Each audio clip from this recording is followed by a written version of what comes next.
नमस्कार मित्रांनो, मुकेश सोनार snacks YouTube चॅनलमध्ये आपलं स्वागत आहे। आपण आलेलो आहेत सुहास महाजन सर यांच्या शेतात। सर नमस्कार, तुमचं नाव सांगा।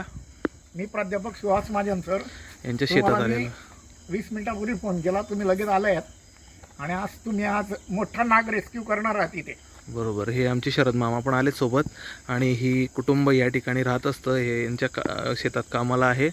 तर मित्रांनो, यांच्या घरामध्ये एक कोब्रा जातीचा साप आलेला आहे, कारण की त्याला बघितलं आपण बघू शकतो। आता या ठिकाणी तो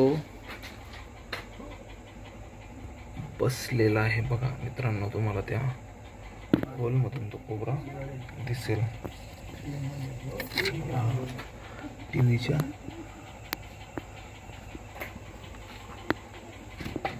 बसलेला आहे तो, बघू शकतात तुम्ही। तर मग या ठिकाणी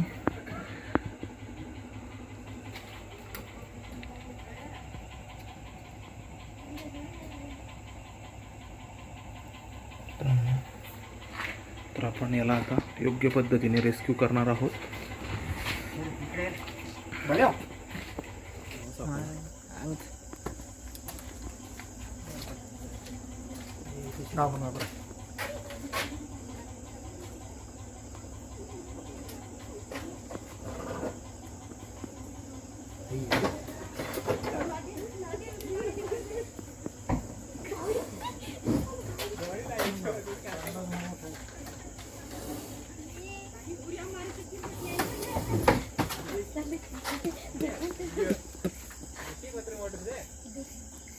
देख रहे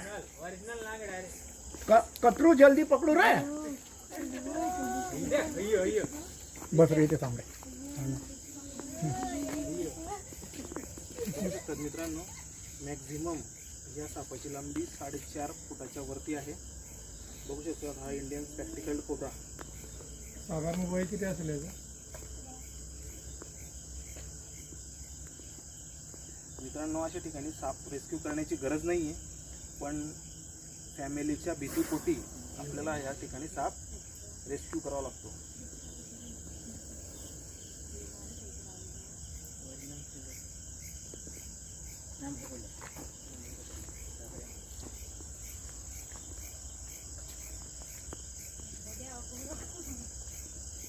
मित्रांनो, याच्यामध्ये न्यूरोटॉक्सिन नावाचं विष असतं।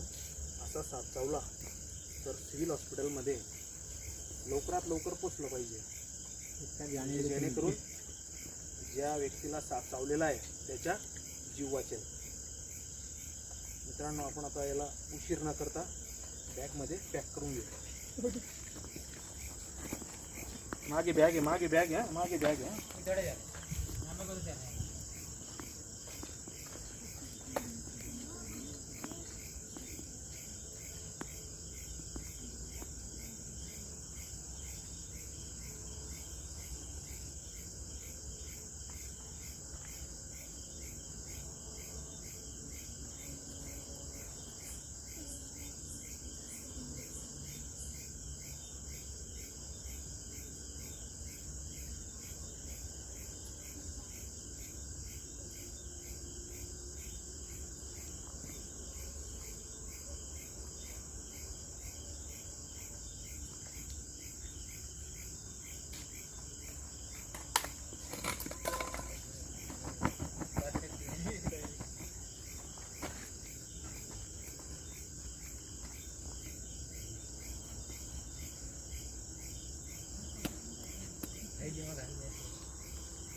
मित्रांनो, हा साप योग्य पद्धतीने आपण रेस्क्यू केलेला आहे, म्हणजे सापाला पण इजा झाली नाही, आपल्याला स्वतःला पण इजा झाली नाही आणि सेफ्टी साप हा व्यवस्थित पद्धतीने आपण पिशवीमध्ये पॅक केलेला आहे, तुम्ही बघू शकतात।